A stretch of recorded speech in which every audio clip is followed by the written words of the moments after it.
Welcome back to the Aerospace Executive Podcast. We need some new music for this, Matt.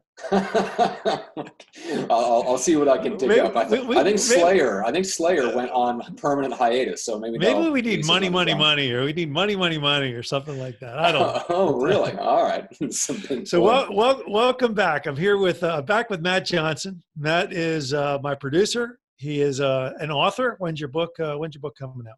About a month from now, actually. Awesome. And what's the title? Micro Famous: How to Become Famously Influential to the Right People.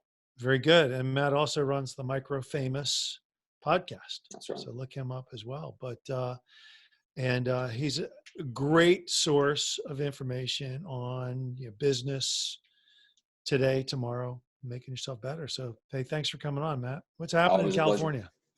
Well, sad. We're recording this the week after Thanksgiving. It is cold, rainy, and just dreary here in California. So it doesn't feel like I'm in California right now. So we press through.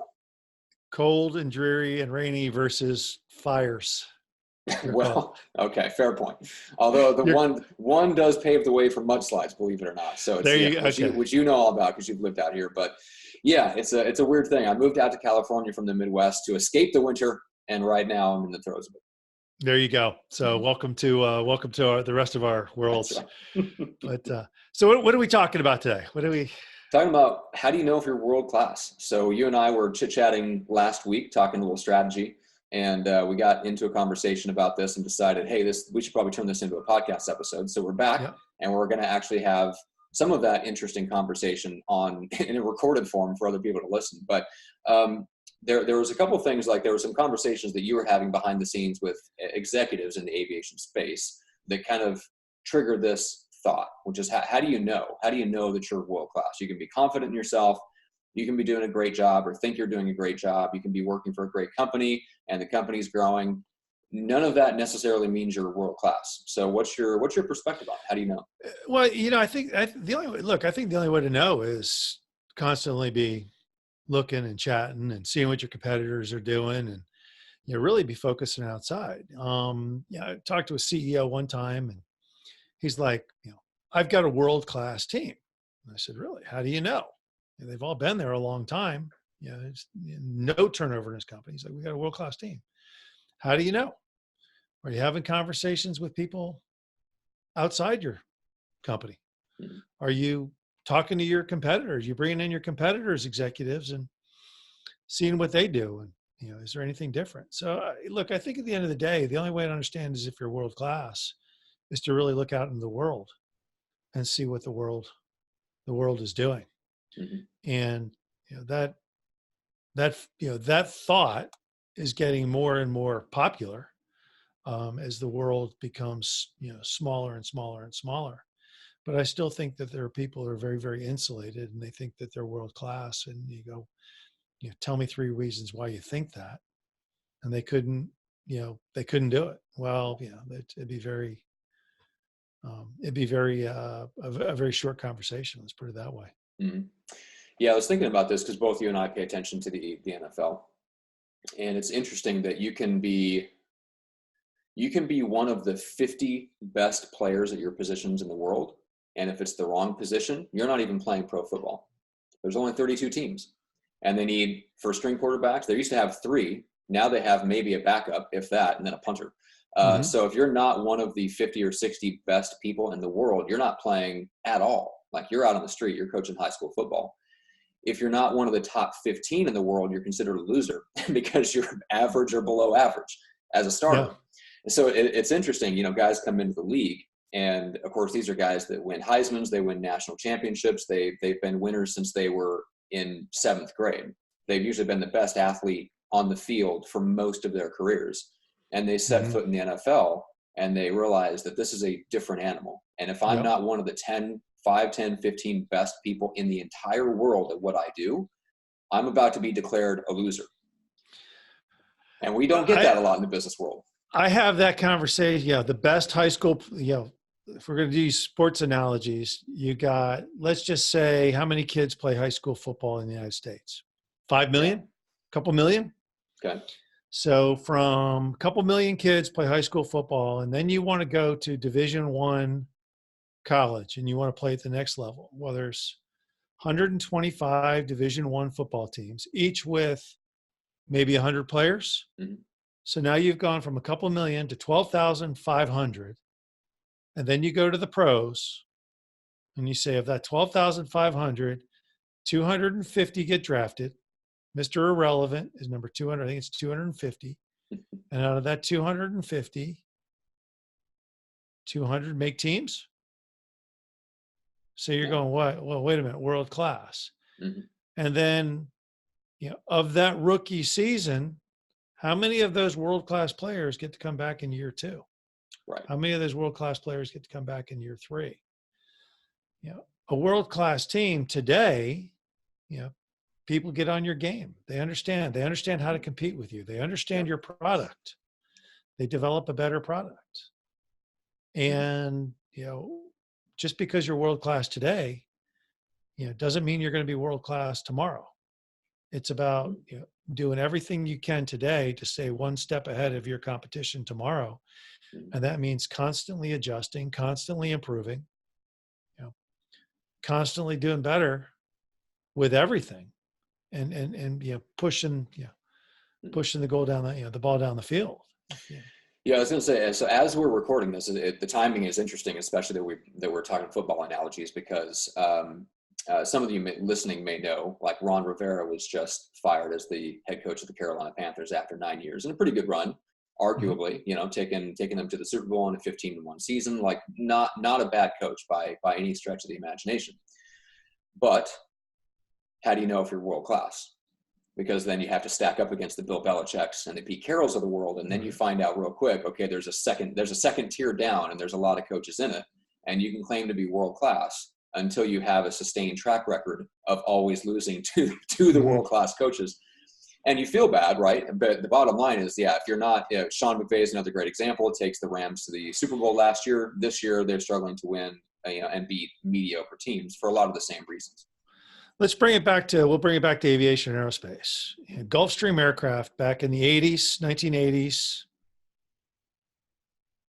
was considered the gold standard of airplanes. It was a good airplane. Mm-hmm. It was a mediocre company. Mm-hmm. In the early 90s, it was 72 hours away from shutting its doors down. It got a big money injection from private equity.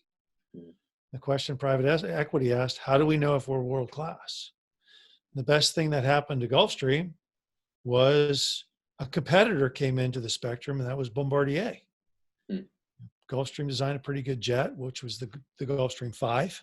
Mm-hmm. Bombardier matched it with the Global Express. These two companies were knocking it head to head, and they still are. And you're thinking, hey, look, the best thing for Gulfstream to make it world-class, a world-class manufacturer, a world-class designer, a world-class producer of great business aircraft, was its number one competitor, Bombardier. It was, designing big jets was no longer a layup anymore in the business aviation arena. There was a competitor. Yeah. Competition makes you better. Yeah. And I think when you embrace your competition, when you respect your competition, and do everything you can to knock the socks off your competition every day, that gets you to world class. Yeah. I'm not sure that, I think world class is kind of like friends and money. Can you ever have enough? Is there ever a limit? Yeah. It's like that elusive, but it's always that desire to get better. And I think at the end of the day, the only way you get better is by constantly looking outside of your own environment and understanding, what the other guy is doing better than you. Yeah. And working to get better. Yeah, and speaking of bringing it back, let's bring it back to the boardrooms and the C-suites that are making decisions on the team. How do you know if you've built a world-class team, especially when you're in charge and you're the one making the hiring decisions? Yeah, that's a great decision, or a great conversation. And world-class is, are we continually getting better, doing better? Are we making more money? Are we saving more money? Are we finding innovative ways to, you know, move forward? Or are we just having meetings that are saying the same thing each and every day? Are we stagnant? Mhm. If the gains every day, or let's just go, if the annual gains are minimal Mhm. and nobody's offering any better ideas to make significant improvements, then you probably don't have a world-class team. Mhm. You know, that's that's a little bit of where I'm thinking. Mhm. People that bring fresh ideas and they say, look, innovative ways. Had a CEO say to me one time, his name was Roger Wolf. And Roger looked at me and said, hey, look, there's only two people I want in my organization right now. People who can make me a lot of money, or people who can save me a lot of money. Everybody else is overhead. Mhm. And I think the world-class team, the world-class boardroom is the one that is bringing new and fresh ideas, and they have a great perspective of the environment outside the company and understands how to move the ball down the field. Yeah. Yeah, it's interesting. Somebody asked you about your own thought leadership. How are you staying up to date on the trends and things like that? And you had the best answer, which is that you host a podcast where you talk to the top people in the industry every single week. Like that's how you do it. And because of that, that really is the only way to do it. The only way to get the real inside scoop on stuff is you have to be talking to the players. You have to be talking to people. And if you're in an organization, as you pointed out, you have to be talking to people that are outside of it. Because if all you do is spend your time talking to the people that are inside your organization, you typically don't get fresh ideas that way. Right. I can have uninformed opinions about anything in the world. Right. I could pull stuff out of my head and barf it on the internet like a lot of people do. Mhm. And you're just another person with an opinion. But when you formulate an opinion and you say, well, this is based off 3 Wall Street Journal articles I've read and 2 conversations with a couple of CEOs and a couple of VPs of HR and 1 or 2 of the top analysts in the industry. All of a sudden, that's not just an opinion. That is a formulated hypothesis on business. Yeah. And that's the best way to stay ahead of the trends is to be talking to your competitors, to be talking to your suppliers, to be talking to everybody around you in the industry who sees the environment through a different lens than you Mhm. and provides a more clear picture.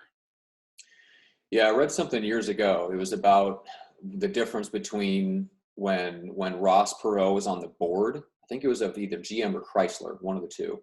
And basically, he spent all of his weekends out at dealerships talking to the dealers and talking to customers one-on-one. And then he would come back to the board and yell at everybody else about why they weren't doing that, because that's exactly where all the best ideas came from. General Motors, true story about General Motors. Okay. Back in the 80s and 90s, they built really crappy cars.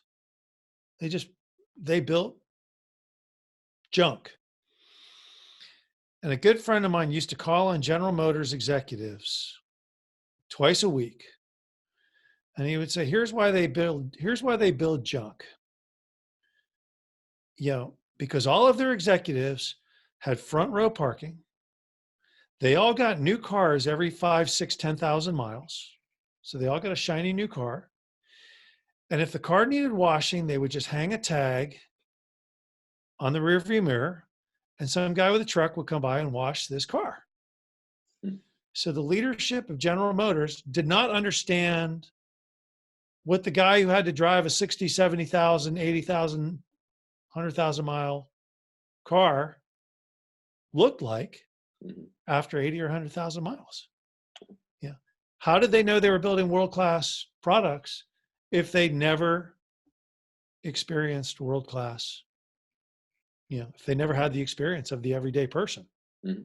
Toyota understood it. General Motors did not. Yeah. God, that's a great story. General Motors makes a pretty good car now. They tend to make a pretty good car, pretty good truck. It's Mm.